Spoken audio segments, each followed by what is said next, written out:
सोनाली, तू आचार्यांना सांगितलंस ना की माशाला व्यवस्थित बेक करा म्हणून? त्यांना मासे खूप आवडतात आणि गाजराचा हलवा पण. त्यांनी तुम्हाला सांगितलं? तुला जेवढं सांगितलंय ना त्याच्यावरच लक्ष ठेव, कळलं? प्रत्येक गोष्टीत प्रश्न विचारते. आता तूच सांग गौतम बेदी, काय करायचं?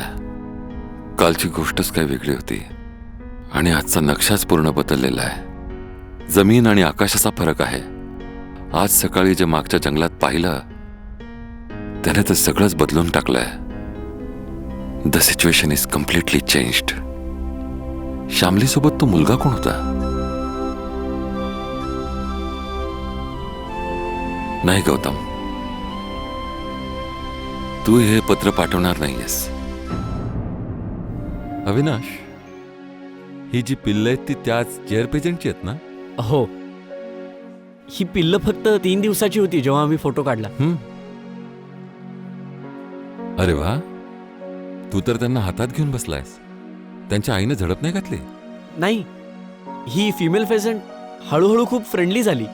ही तर कधी कधी आमच्या हातातून दाणे पण खात होती.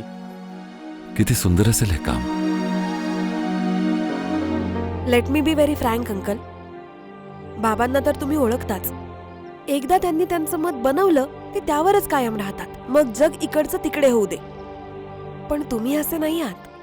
तर मी सुद्धा मोठ्या इमानदारीने स्पष्ट शब्दात तुला सांगेन श्यामली, तू मला खूप आवडली आहेस आणि कदाचित मी सुद्धा तुला वाईट नाही वाटलं. नील तर माझ्यापेक्षा चांगला आहे. तू आमच्या घरची सून होणं पसंत करशील?